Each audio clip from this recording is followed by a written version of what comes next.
Graça e paz, meu irmão, gratidão, damos a Deus pela oportunidade, neste dia 13 de janeiro de 2025, estarmos aqui para meditar na palavra do Senhor mais uma vez. Agradecemos a Deus pela possibilidade dessa reflexão. E o nosso estudo, o nosso mergulho na mensagem está no capítulo 23 do segundo livro de Reis. E o versículo é o 26, e nele está escrito: Todavia o Senhor se não demoveu do ardor da sua grande ira com que ardia contra Judá, por todas as provocações com que Manassés o tinha provocado.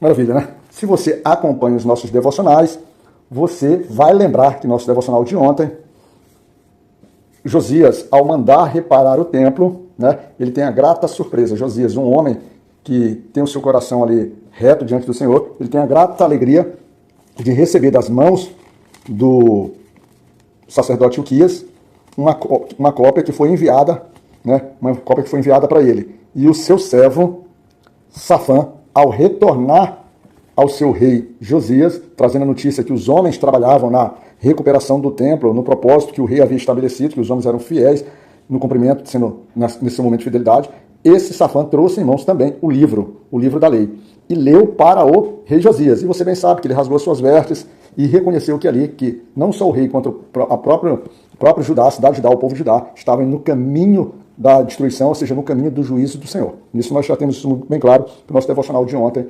está estabelecido. Mas Josias rasgou suas vestes e saiu, vamos dizer assim, ao receber da profetisa Ulda, né, a confirmação que, de fato, o povo seria julgado, né, o povo receberia o juízo do Senhor, ou seja, o povo que eu falo aqui, a nação de Judá, a tribo de Judá, ali, o reino de Judá. Mas Josias, por ter tido um coração de contrição, de humildade, de arrependimento, o Senhor trataria ele de forma diferente. Mas ele não se deu por alegre nesse sentido. Ele tem do Senhor que ele será tratado diferente, de uma forma que ele teria uma morte em paz, e por consequência, ele também, vamos dizer o seguinte, não veria, né, todo aquele juízo diante do Senhor. Assim se estabeleceu o propósito. Mas Josias, a partir dali, ele, em vez de ficar, vamos dizer assim, deprimido, não aceitar aquilo que o Senhor havia determinado ou oferecido para a sua vida, né, que já era juízo do próprio Senhor, ele toma uma atitude diferente. Ele toma uma atitude de colocar a nação de Judá, de colocar o povo de Judá novamente no reino do Senhor, no reino do caminho do Senhor. E aí esse propósito começa a ser estabelecido, e a primeira medida que ele toma é juntar todos os povos.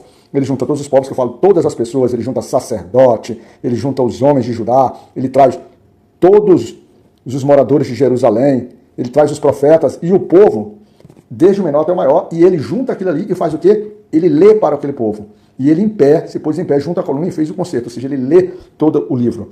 Ele leu aos ouvidos daqueles todos ali, passaram agora a ouvir a palavra do Senhor. Lembrando que nós tivemos 55 anos de Manassés reinando completamente distante do Senhor, tivemos mais 2 anos de Amós, que é o pai de Josias, também reinando distante do Senhor, a ponto deles, inclusive, darem fim, né?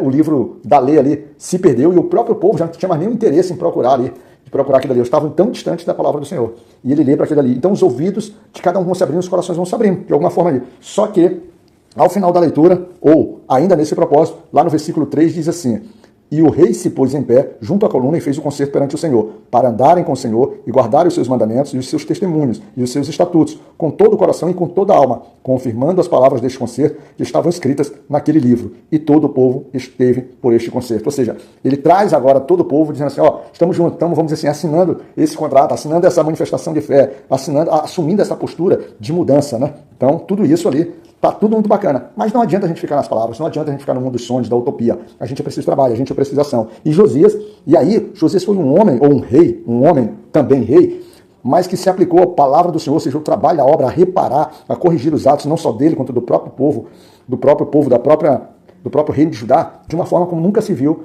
em relatos na Bíblia. Nem mesmo, por exemplo, quando a gente passa para comparar com Davi, um homem reto, um homem que se arrependia, um homem que chorava, um homem que buscava o Senhor, e um homem que nunca se entregou à idolatria, mas nem Davi fez como Josias fez. Foi alguém que estava totalmente imbuído da missão, do propósito de servir a Deus. E ele sai fazendo uma verdadeira transformação no reino de Judá. Ele sai limpando, ele sai, vamos dizer assim, ele sai reparando, desfazendo todas as obras perversas, vamos dizer assim, a criação de ambiente de adoração, de idolatria a outros deuses, ele sai desfazendo.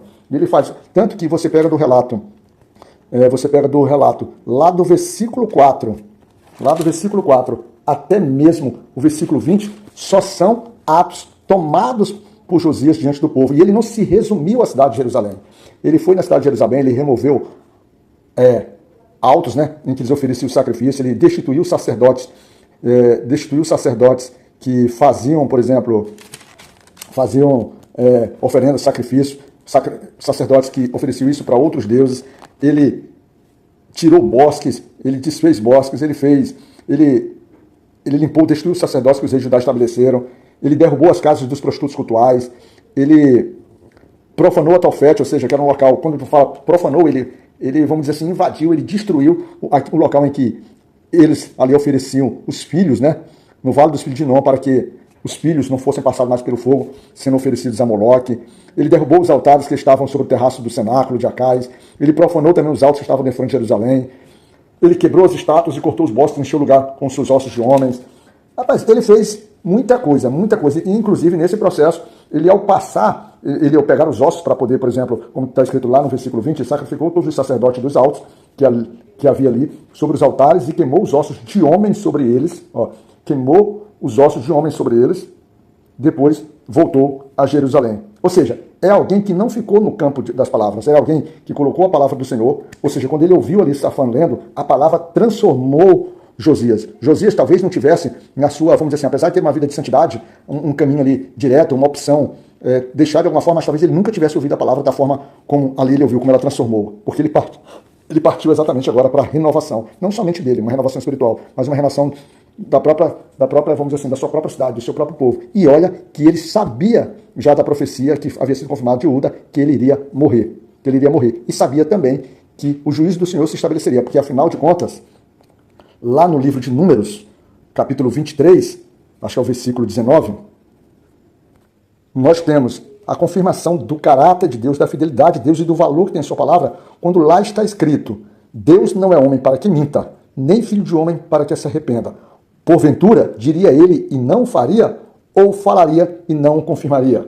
Ou seja, esse versículo aqui vem à tona porque o Senhor vai lançar o juízo sobre Judá. E aí a gente remete então agora, nesse exato momento, ao nosso versículo de início, em que ele confirma que, nosso versículo de início do devocional, em que o Senhor não se demoveu, ele não se, vamos dizer assim, ele não desistiu de aplicar a sua justiça. E acredite se quiser, até mesmo a Páscoa, a celebração da Páscoa, o rei ordenou que o povo voltasse a celebrar, e de uma forma como eles há muito tempo não havia mais celebrado, não havia mais confirmado. Assim como os 40 anos lá do deserto, aqui muito mais anos, ou seja, talvez eles não tivessem mais nem a consciência do significado do que seria a Páscoa para aquele povo, mas ainda assim eles voltaram a fazer. E de uma forma geral, no versículo 25, lá no 24, 25 diz assim, e antes dele não houve rei semelhante que se convertesse ao Senhor com todo o seu coração e com toda a sua alma e com todas as suas forças, conforme a lei de Moisés. E depois dele nunca se levantou outro tal. Mas ainda assim, a justiça do Senhor, o juízo do Senhor, será estabelecido, será exercido sobre o povo de Judá. E para finalizar, assim como a profetisa Uda, né, que a Bíblia não estabelece as condições, porque nós tínhamos Jeremias, nós tínhamos o próprio Sofonias nessa época, mas ela que foi vamos dizer assim, a responsável por trazer as profecias, a confirmação das profecias, e muito nos intriga, porque sequer ela manifestou qualquer surpresa ou qualquer sentimento de espanto quando ela recebeu o livro da lei. Nada. É como se o livro sempre fizesse parte deles ali.